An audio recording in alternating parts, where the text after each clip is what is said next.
Mhm. Welcome to Whispers. So, I came across, excuse me, I came across Epon take on Nigeria's insecurity. Epon says Nigeria's current situation challenging, but it won't consume us, says Obasanjo. Okay. Epon ẹ wá proceed àtẹ̀yìn kẹtì ẹ̀rẹ́ yìí ná ẹ̀pọ̀n àgbọ̀n tó ń mì ẹ̀pọ̀n àgbọ̀n indeed ẹ̀yin àti pa undertaker bàbá àsìkò ayé Adébánjọ bó ṣe ń kì í lọ́wọ́ lẹ̀ ń bọ̀ ká ẹ̀yin méjèèjì ok ẹ múra sí pa ẹbọrọ owó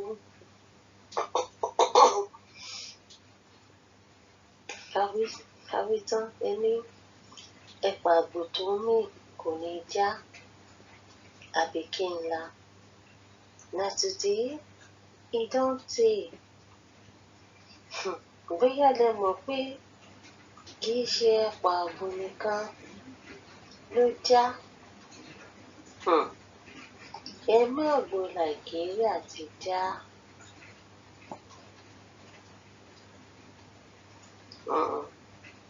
ó ti kaput ó ti tatẹ́rù pa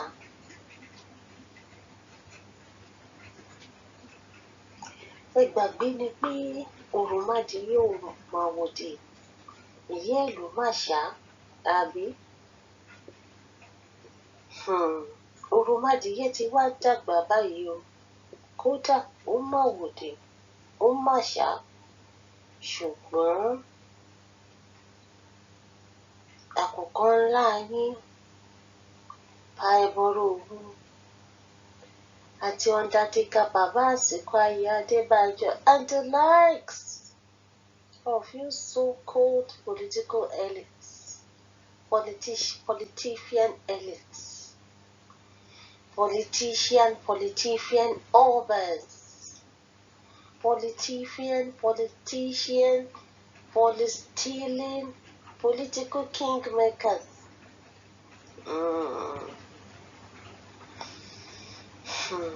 Ní ẹ̀ máa fẹ́ jẹ́ ká kó nǹkan kékeré kókó. Mo ṣe bíbi tó kọjú ayé bá so sí ló yẹ kẹ́ ẹ ti kà. Pa ẹbọrọ owó ẹ̀yin àtàláǹkó yín undertaker bàbá àsìkò pa ọ̀kẹ́rẹ́ ayé Adébánjọ ẹ̀yin aláǹkó àgbádá sọnù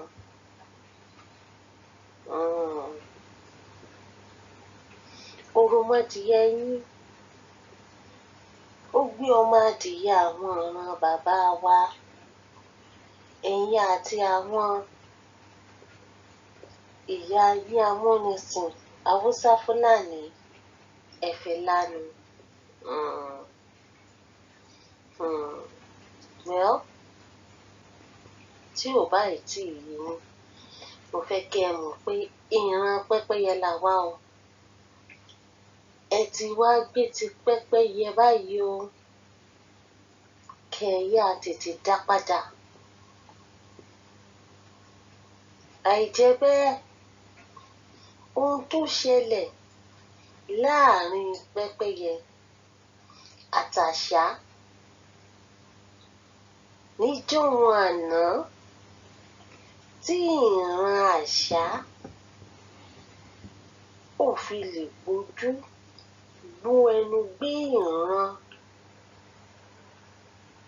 àwọn pẹ́pẹ́yẹ mọ́ títí dòde òní ló máa ṣẹlẹ̀ sí gbogbo ẹ̀yin alábòsíà ẹ̀yin ọ̀tá ìtẹ̀síwájú ìdàgbàsókè àti ìwá sí ìmúṣẹ orílẹ̀-èdè Yorùbá.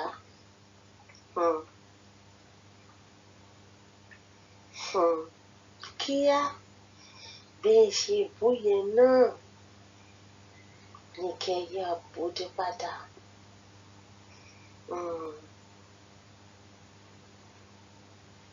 Bí òwe là ń lùlù àgídìgbò, ọlọ́gbọ́n ní í jó, ọ̀mọ̀ràn ní sì í mọ̀. Ẹ ti gbọ́ ọ̀kan tí mo sọ fún yín bẹ́ẹ̀ yẹn, ẹ lọ máa tò. Wàhálà lè kóra yín sí. Just imagine, ẹkùn àgbò kọ́, ìwo àgbò ní kàtìkàtì.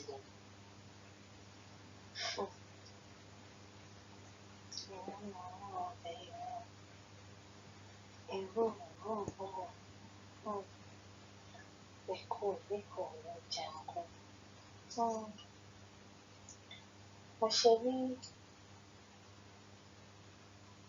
Ọbásanjọ́ àti Ayọ̀ Adébánjọ àfòpínálẹ̀ tẹ fẹ́ pa pìtẹ́yà àwọn mẹ̀kúnnù. Mo ṣe bí ẹ̀yin gangan ní mọ̀gúdù. Eríkú mọ̀gúdù yìí fi jẹ. Ẹ fọ mọ̀kúnnù aráàlú kú, mọ̀gúdù yìí fi jẹ. Nígbà tí mọ̀gúdù yìí bá wá kú, kò ní rẹ́ni tí ó jẹun. Yọ̀yọ̀.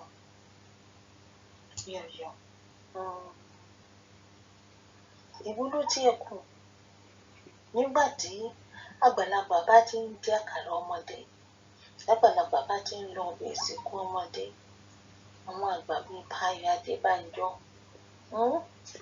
Ìwúlò tó wá kù,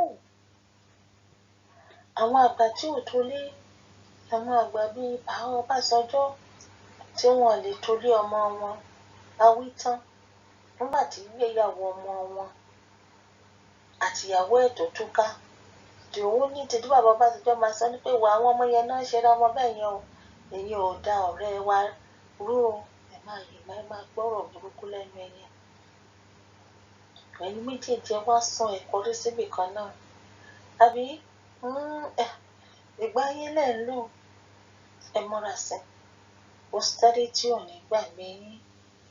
Á kọ́ nípa tiyín, ipa tẹ́ ẹ kó, ìgbésẹ̀ tẹ́ ẹ gbé, ibi tẹ́ ẹ dúró sí, ibi tẹ́ ẹ tò sí.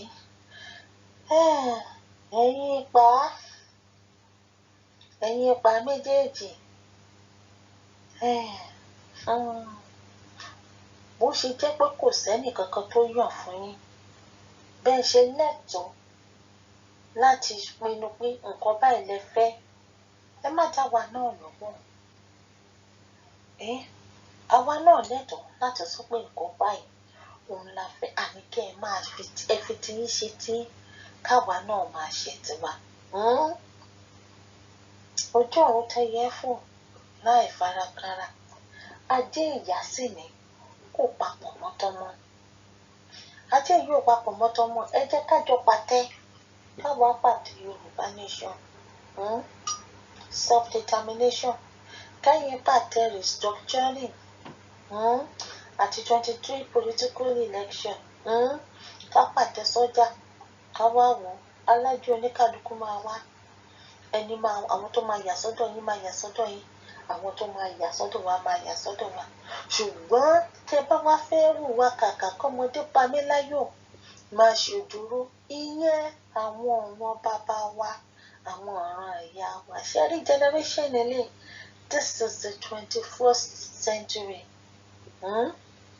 Kò sáyè fún yẹn. Níwọ̀n ọgbà tí Ayọ̀ Adébánjọ tẹ́ ẹ̀ ti lè choose, tẹ́ ẹ̀ ti lè make a decision fún ọmọ yín, tẹ́ ẹ bínú bó ṣe máa ṣe ayé ẹ̀. Tí ẹbọrọ òun ò ti lè make a decision fún ọmọ tó bínú ilé bó ṣe máa ṣe ayé ẹ̀ lẹ́tọ̀ọ́. Kò tọ́ sí yín láti wá sọ pé gbogbo orí tútù orí gbígbé, gbogbo àwọn ọmọ káàárọ̀ òun tó jíire ẹ wá máa gbẹnu sọ fún wa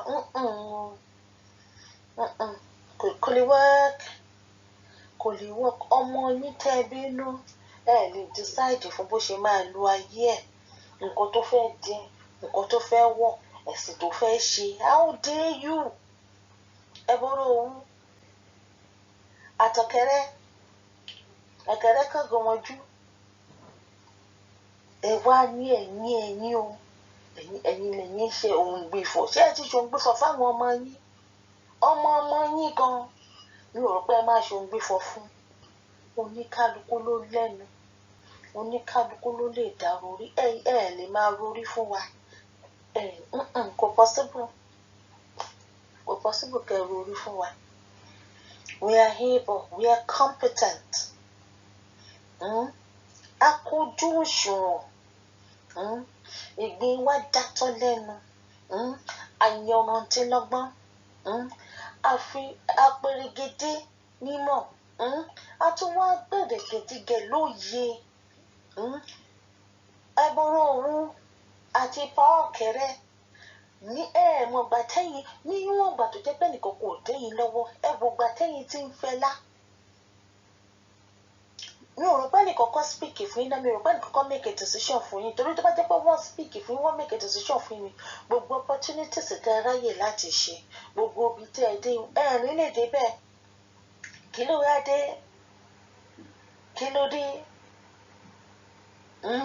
ẹni ibi tí pọmọ rí léèwẹ̀ eléyìí o ẹgbẹ́ sàárà yín kọjá mọ́ṣáláṣí over the bar ọmọ oníṣà ní pepper don red ìgboro rẹ́rìn yẹn ti gbọ́ pa ọ̀kẹ́rẹ́ bá a dé kí wọ́n ń jẹ́ná tí wọ́n mọ̀ sọ̀rọ̀ hẹ́rẹ́hẹ́rẹ́ tí wọ́n kàn gò dúdú mójú tí wọ́n kàn gò wọ́n dúdú mójú àwọn Mr. ọ̀kẹ́rẹ́ restructuring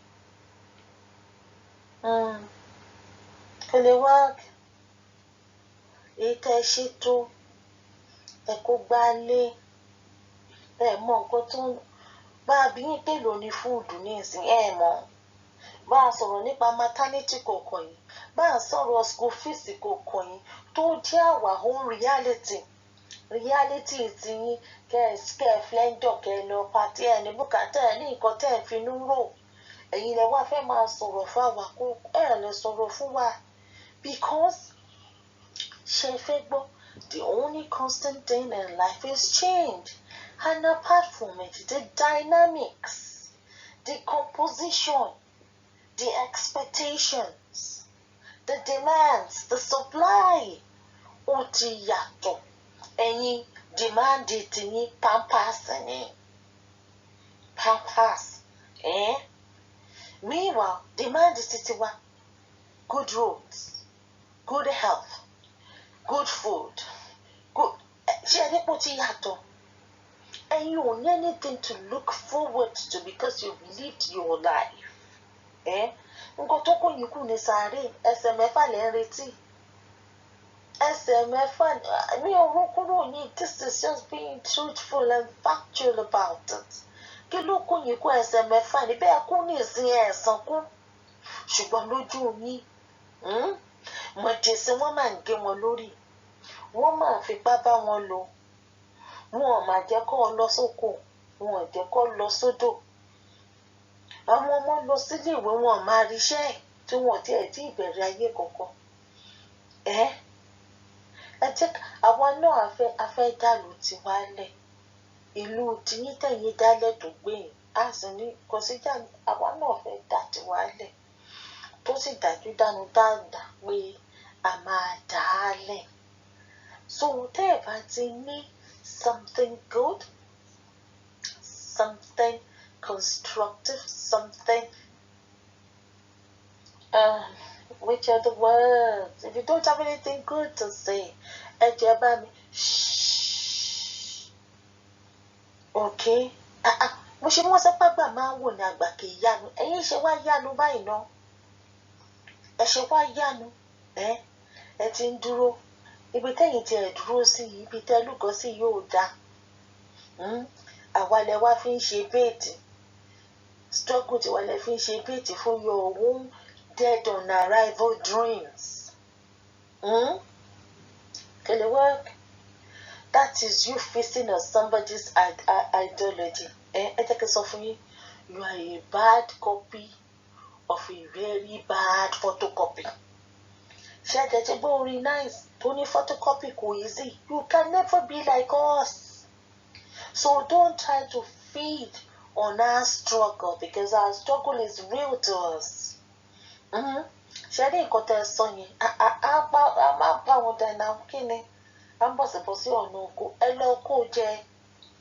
Restructure restructure lane.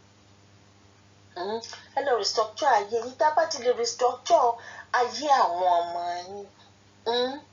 Ìgbéyàwó àwọn ọmọ yín.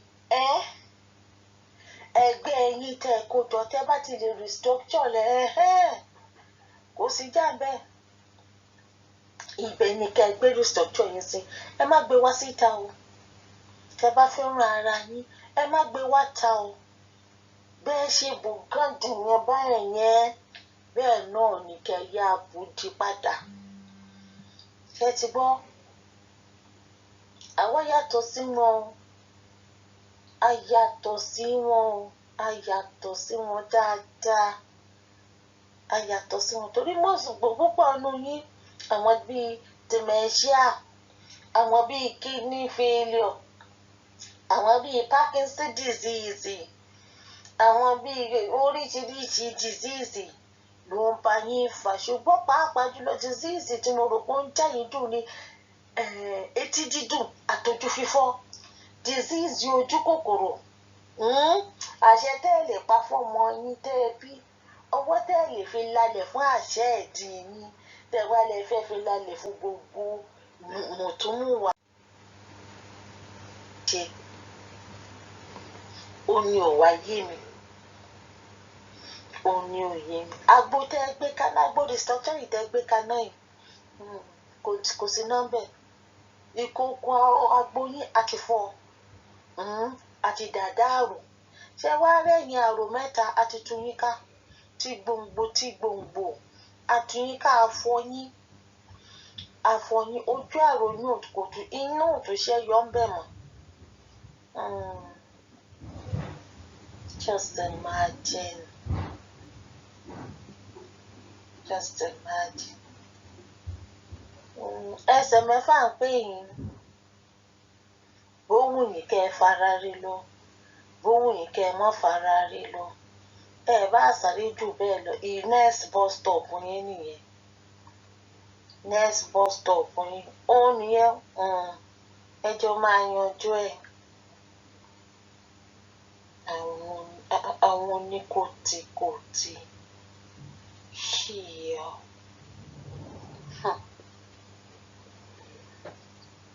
Báyìí bọ́rọ̀ àti bá ọ̀kẹ́rẹ́. Ebi tẹ̀ bá ti ń pàkọ́ nìkan.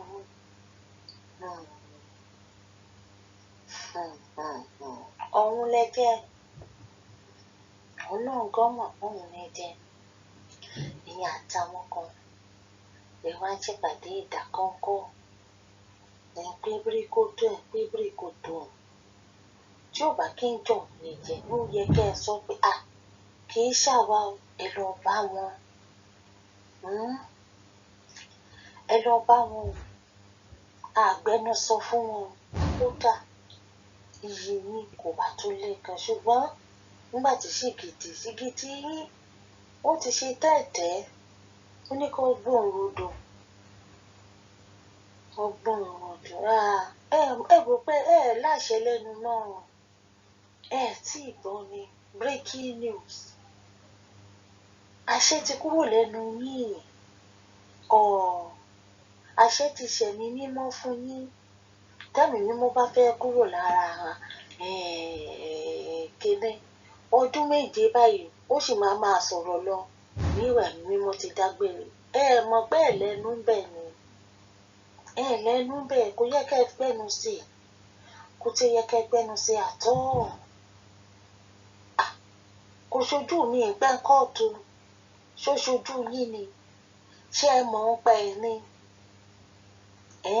mọ̀ ń pẹ́ náà dá sí nǹkan wá fẹ́ jàǹfààní ẹ wá fẹ́ ṣọgbọ́n àlùmọ̀ǹkọ́rọ́ yìí fẹ́ gbọ́nà ẹ̀bùrú ẹ wá rò pé kò ní ó máa joyín lẹ́nu ó máa boomerang èyí tẹ́ ẹ ṣe ẹ̀tẹ́ ló bá dé náà wọn ò fárí lẹ́yìn olórí abẹ́ ẹ ti gbàgbé ni wọn ò fárí lẹ́yìn olórí ṣé bí ẹ dákẹ́ mi ṣé bí ẹ ti rẹ mọ́ bọ́rí tẹ́ ẹ ti fìdí rẹmi tẹ́ ẹ ti kú sáyé nígbà táwọn wá bẹ̀rẹ̀ sí ní pariwo ìyá ó tó gẹ́ o ìyá yìí pọ̀ o ẹ wá rò pé tó lè dọ̀gbọ́n ẹ̀yìn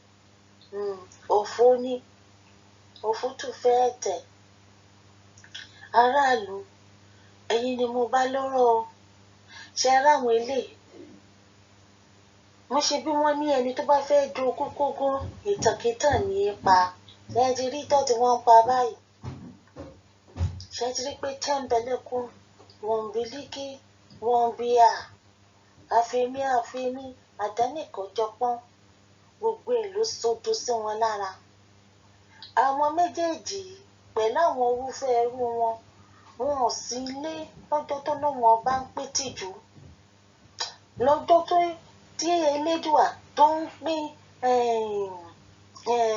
mímojú mímọ́ra wọn ò sí ilé o wọn ò mojú wọn ò mọ́ra wọn ò mọ̀ ṣe dàgìnì wọn mọ̀ ṣe dàgìnì yọjọ up and down àwítá wọn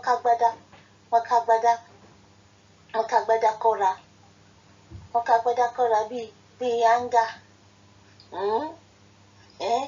ẹ ti yọ tán ẹ bọ̀rọ̀ òwú ẹ ṣe wá yọ bẹ́ẹ̀ yẹn ẹ ti yọ tán bàbá ọ̀kẹ́rẹ́ onítọ́rọ́ lẹ́ẹ̀kẹ́ oní sangilasi sọnù ẹ̀yin náà ẹ gbágbádá ọ̀kẹ́rẹ́ ó dùn mí fún yín ọmọ kékeré kó ẹ wá kágbádá wò sí yẹ kẹ́ ẹ wá gbádá alẹ́ ẹ̀dá ẹ̀yin kọ́kọ́ là ìdá tí ń gbénú ọmọnìyàn ọmọ kékeré kó ẹ wá gbádá rẹ bẹ́ẹ̀ ṣé wọ́n ń joyè ni àbí wọ́n ń ṣègbéyàwó ṣe bí àṣà àti ìṣe wa ní àgbàlagbà gbọ́dọ̀ máa lọ síbi ìsìnkú ọmọdé especially àtẹ̀yìnkù ọmọ yẹn ni last born àwọn òbí ẹ̀ ó tún jọmọ kékeré sí nínú ẹgbẹ́ ẹ̀dẹ̀ kó gàgà légògùn kẹ́ sí òṣìlẹ̀ tọ̀tún ẹ wá lọ ọbẹ̀ ẹ wá sọ̀rọ̀ òṣèlú ẹ sọ kótíkótí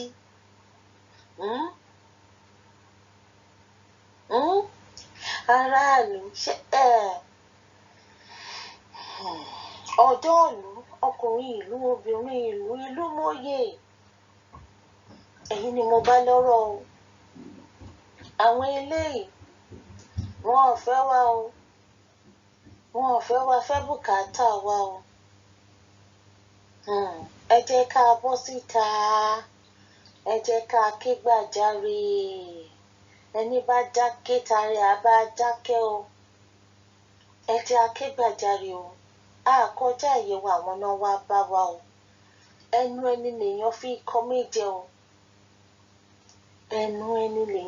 kọ́ méje o ó tó gẹ́ alùbàtà kan kì í dání a lè dá dúró o tí ò sí nǹkan kan tí ó ṣe wá dídádúró wa máa ṣe wá láǹfààní kódà á tu ara tu ẹrú ara tu ọmọ torí pé kí ni kò sẹ́rù kankan níbì kankan kò sọ́mọ kankan níbì kankan gbogbo wa èèyàn ni wá èèyàn ẹlẹ́ran ara tá a lẹ́tọ̀ọ́ láàyè ara wa láti pinnu láti sọ pé nǹkan báyìí òun la fẹ́ kí la sì fẹ́ ju pé ká dá dúró lọ self-determination lábẹ́ òfin ọmọnìyàn òfin àgbáyé ẹ̀tọ́ wa ni.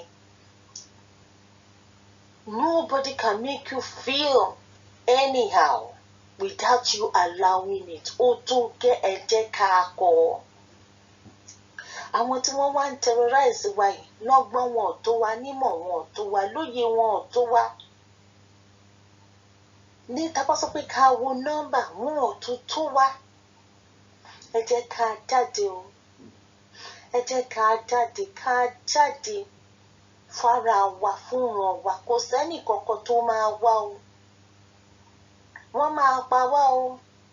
Ṣé wọn ò tí ì máa pa wá ni àbí wọ́n ṣẹ̀ṣẹ̀ ń pa wá?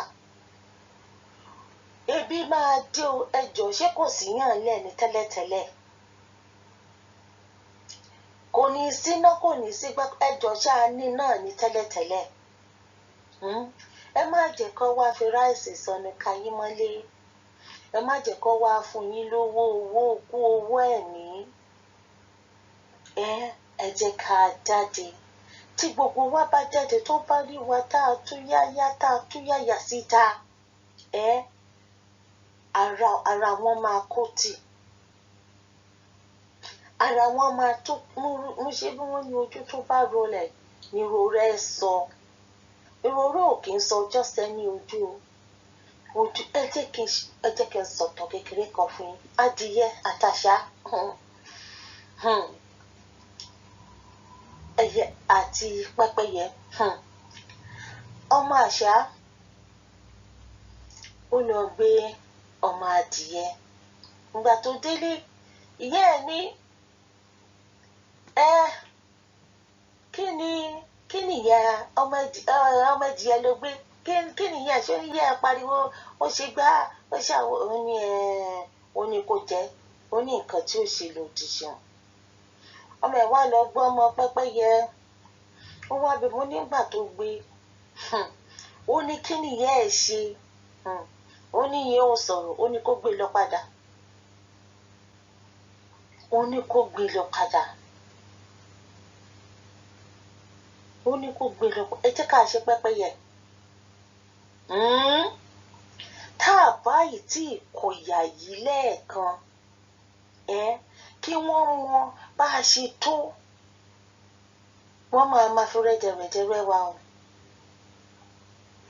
Wọ́n máa fi rẹ́dẹ̀rẹ́ ohun tó mú àwọn ẹbọrọ òwú àti bàbá ọ̀kẹ́rẹ́ onígòlójú alágbádá àsọnù tí wọ́n fi láwọn làwọn ń ṣòǹgbìfọ̀ fún wa. Ẹ̀rí páyà àyà kò wọ́n. Ẹ̀rí páyà ò kò wọ́n. Ẹ jẹ́ ká gbára wa. A lè sọ̀rọ̀ fún ara wa náà. Wọ́n kì í pohùn má gogo lẹ́nu. Wọ́n ò lè pohùn má wà lẹ́nu.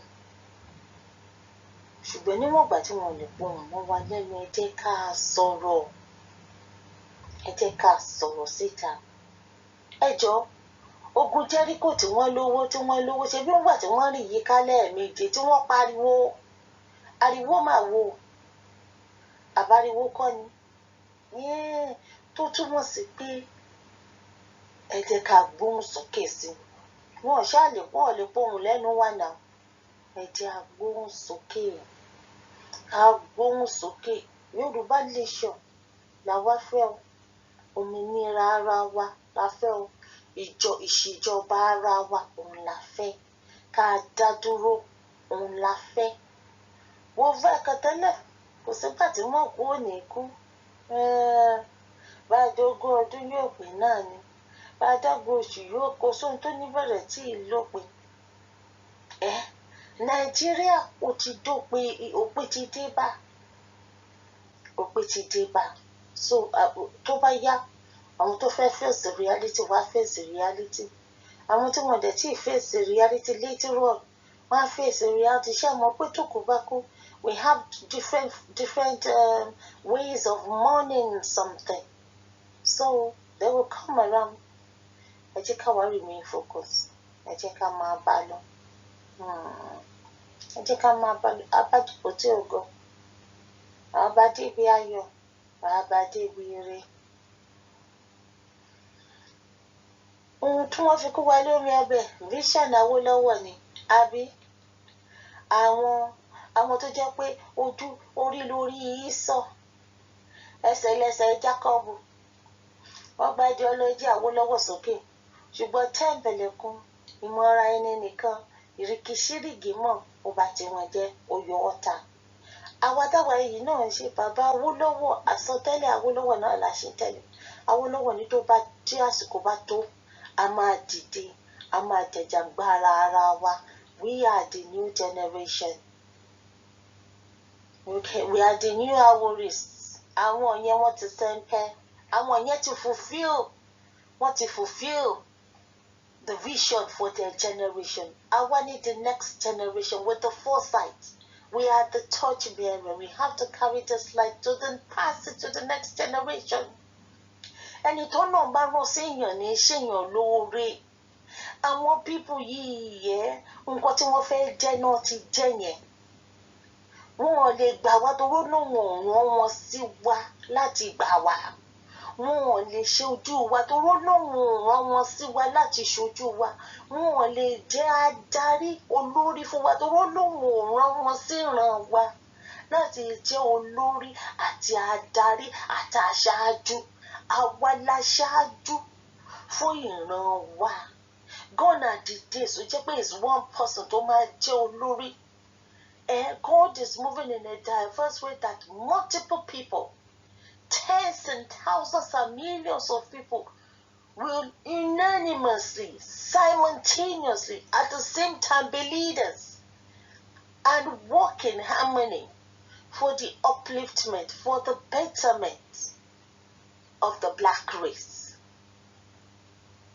Agbo gbogbo hopes wa sọ́wọ́ ẹnìkan.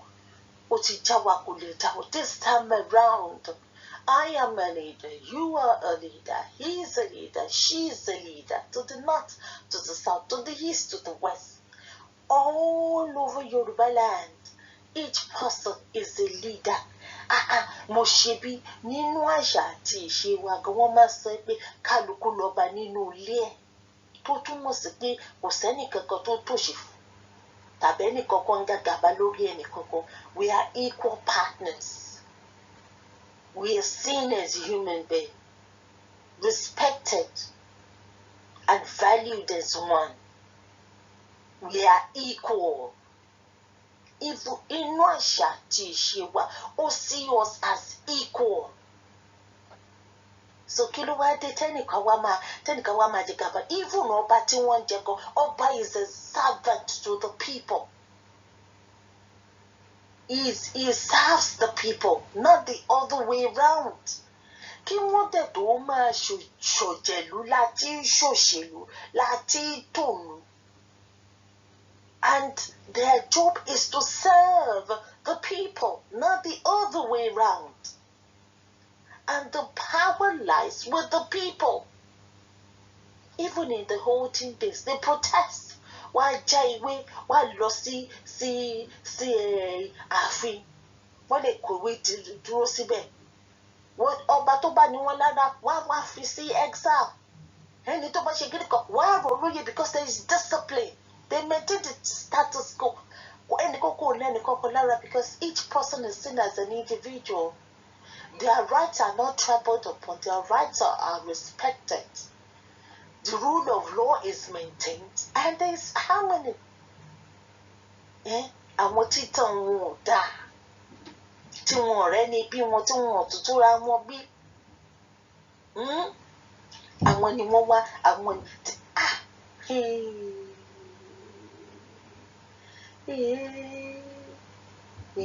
èmi ẹran di èèyàn. Àwọn ẹranko lásánlàsàn tó daṣọ ènìyàn bóra, tó dáwọ èèyàn bóra. Animal in human skin. Animal won't dash me human rights.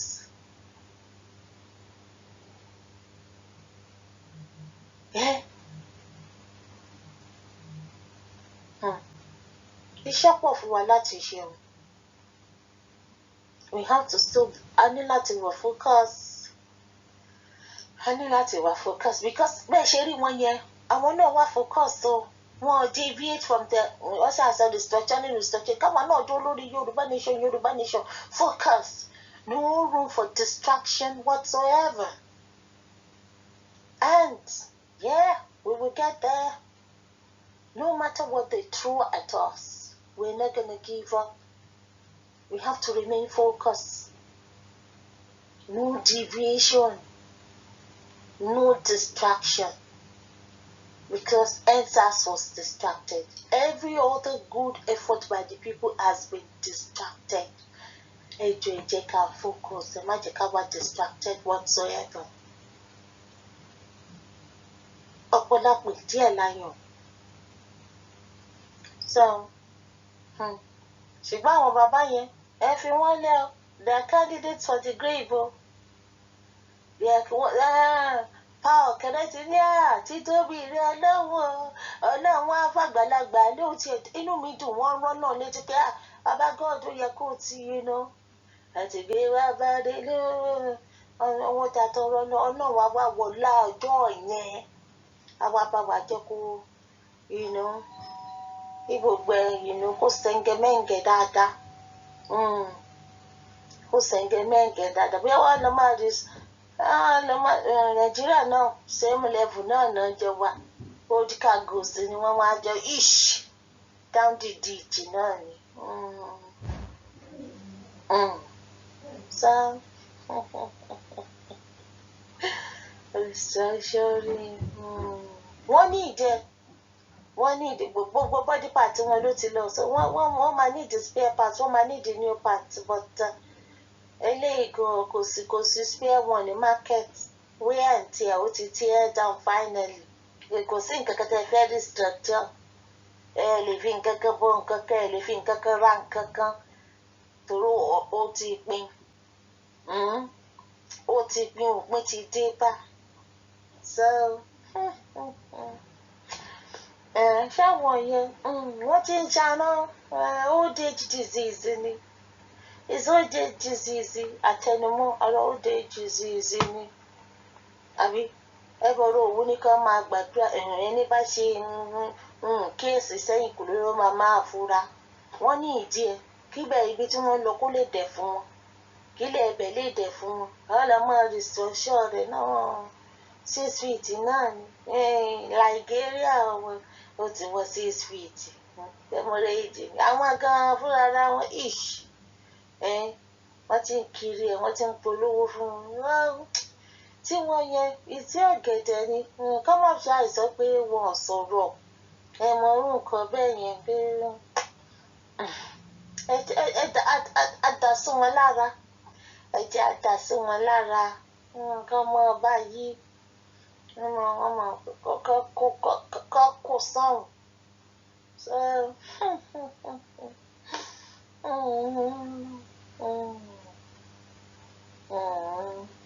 àwọn dadi á ní until I come your way again. Yoruba Nation, we move. Bye.